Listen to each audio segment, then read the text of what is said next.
So the comedian Andrew Lawrence has been cancelled for at least the third time, and I thought I'd go through it in a fair and nuanced way and see what the arguments are. I know, imagine that, but I think it can be done. And by the way, like and subscribe and all that stuff. Thank you very much. So, Andrew Lawrence has been cancelled, as I say, for the third time, because he's been cancelled at least 2 more times from memory. One was when he suggested that comedy panel shows weren't necessarily booked according to merit, and there might be other factors at work, such as race and gender. That got him called mentally ill by the comedy world, because they'd never heard something like that, and it went against their doctrine. And the second time I recall was when he made a joke about the Euros and certain penalty takers missing and certain other ones scoring, a controversial joke, and he got very much cancelled for that and lost venues, etc. And he's lost his agent and all these things. He's no stranger to being cancelled. And this time he made a joke about the recent events in Liverpool, where he wrote, "To be fair, if I was in Liverpool, I'd drive through crowds of people to get the F out of there as well." Now, of course, the events in Liverpool were tragic, they were horrific.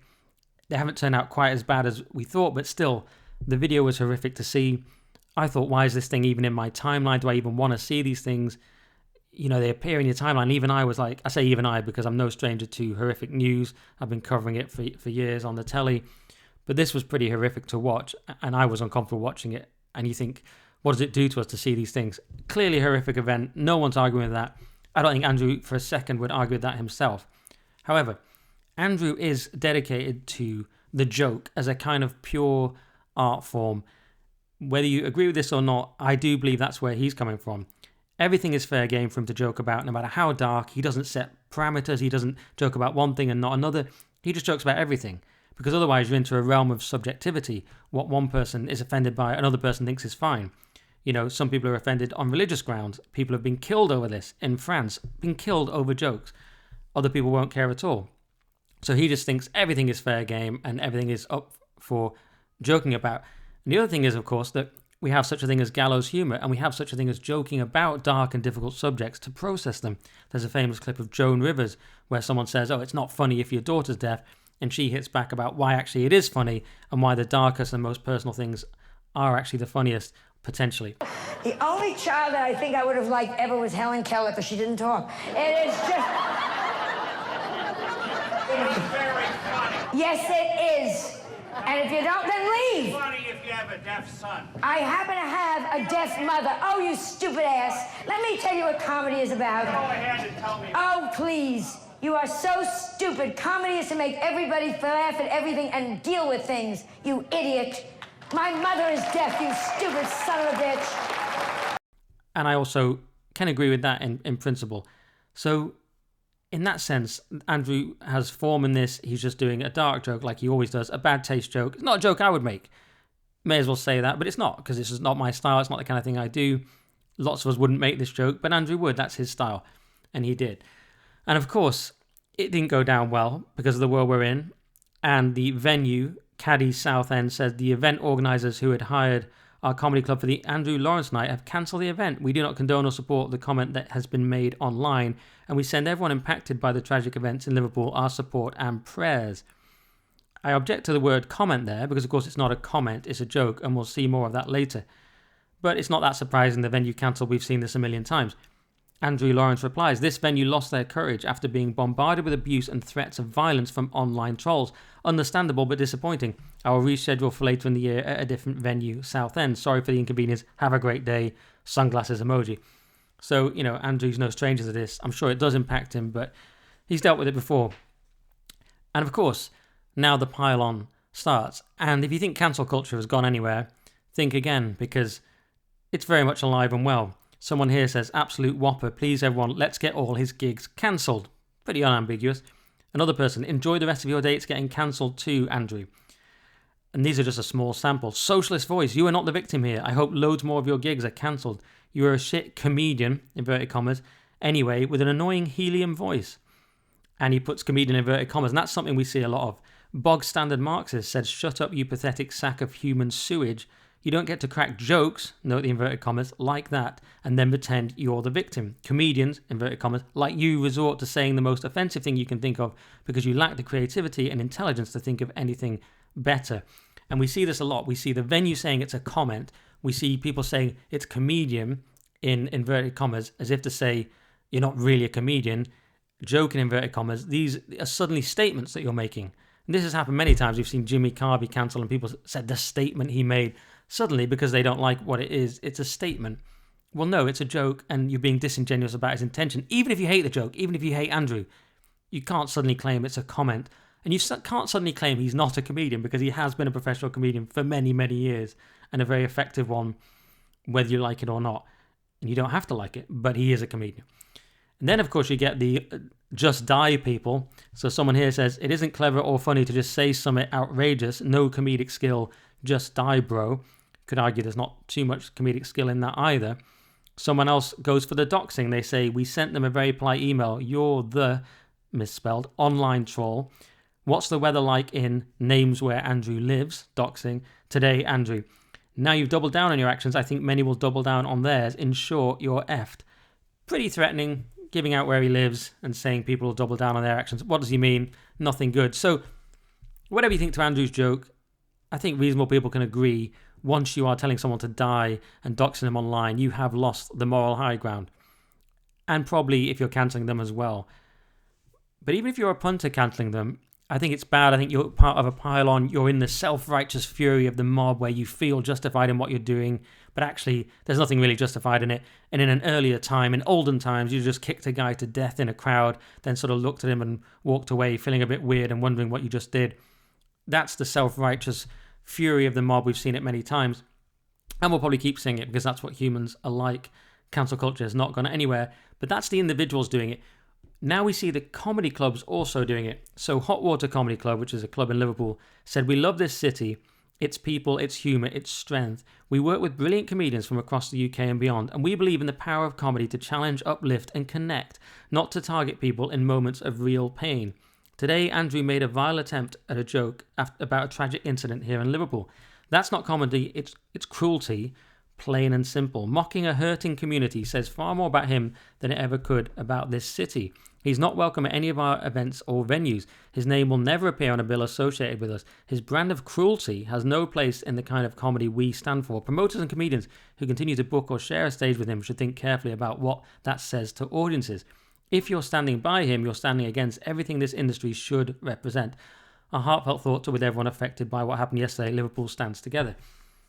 Now, my take on this is, look, if Liverpool wants to cancel Andrew or say you're not welcome in Liverpool, in a way, that's fair enough. Just like I would say, we don't have to let people in the country who don't have our values. They don't share our values. They're not good for the country. You could argue that Liverpool might collectively say, this guy, Andrew Lawrence, isn't actually good for Liverpool, and we don't have to let him in. Just like you can give someone the keys to the city, you can boot them out of your city. Do you know what? I could defend that principle. What I don't like, and they are known for being very tight-knit in Liverpool. I just tell you what, I'll give you a quick example of the difference between insiders and outsiders in Liverpool. I was doing a gig there once at Hot Water Comedy Club, and a beloved MC there, who they all absolutely love, who's a Scouser, made a joke, and they all laughed. I made a callback to that joke in my set that was funny. It got a laugh. It was definitely funny. But afterwards, someone wanted to beat me up for the joke, and I felt a balled-up wad of receipts whistle past my head, and I was informed that this rather large man wanted to fight me after the gig. And the bouncers helped me out of there. And I thought, yeah, that's probably the best solution there. Don't particularly want to get beaten up in Liverpool. And my joke was perfectly funny. People laughed. I didn't bomb at the gig or anything. But I wasn't allowed to make the same joke as the local MC. And that's kind of how Liverpool are. It's kind of like, you're not one of us. And I have nothing wrong with that. I think that's fine. If that's what you want to be as a community, you know, I don't mind that as a sentiment. Where I do mind is where they say, promoters and comedians who continue to book or share a stage with him should think carefully about what that says to audiences. If you're standing by him, you're standing against everything this industry should represent. So they're pressuring. They're a kind of comedy club that books a lot of people, and you know the comedy world's very insular. It's very groupthink oriented, and they're basically saying, if you book Andrew Lawrence, we'll make your life difficult as well, or maybe if you're an agent that stands by him, we won't book your acts. That's the kind of thing that goes on. This is mafia stuff. So I think that's appalling. The other thing I think is appalling is when they call it cruelty. Who are they to make the call that it's cruelty? I've known Andrew quite a long time. I don't see him every day. I speak to him very rarely. But when I do speak to him, he always seems like a great guy. There's nothing cruel about him. So I don't believe it's cruelty. Who are they to say it's cruelty? Why was Andrew's intention cruelty when we know he's a dark comedian making jokes and that's what he believes in? I don't think there's any cruelty in it.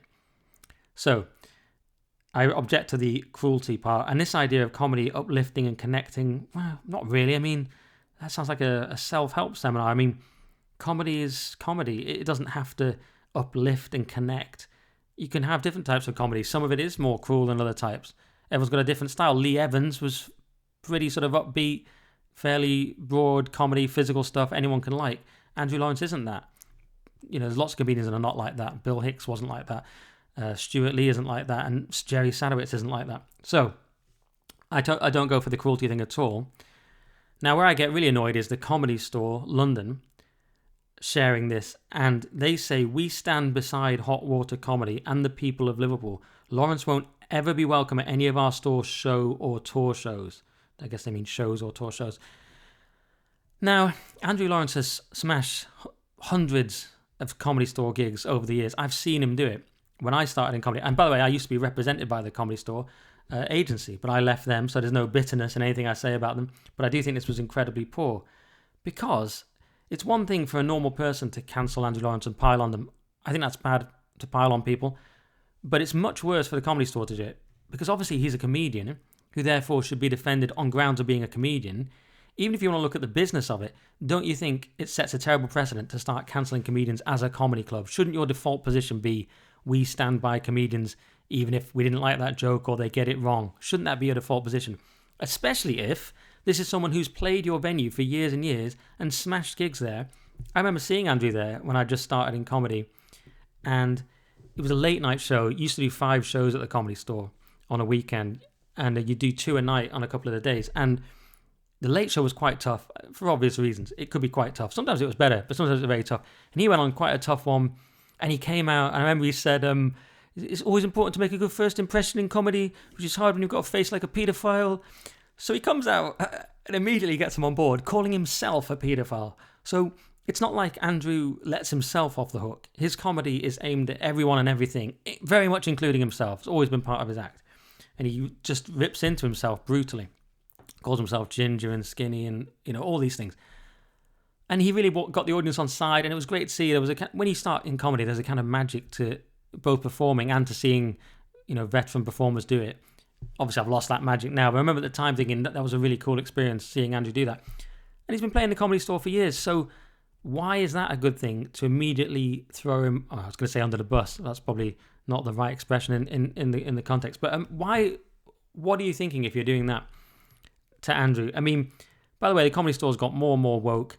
Apparently, there are rats in the ceiling at the London venue, and there's leaks from the ceiling. Apparently, there was a show the other night where it was just leaking. A bit of a metaphor for where they're at in comedy. They used to be all about the best acts in the country. It was the best club in the country. Now it's about wokeness and all this nonsense.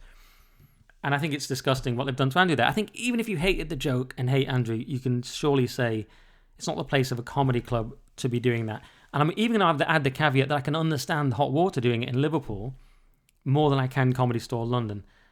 Because, you can understand Liverpool being a bit tetchy about it. But why is Comedy Store London doing that as well? So I completely disagree with that.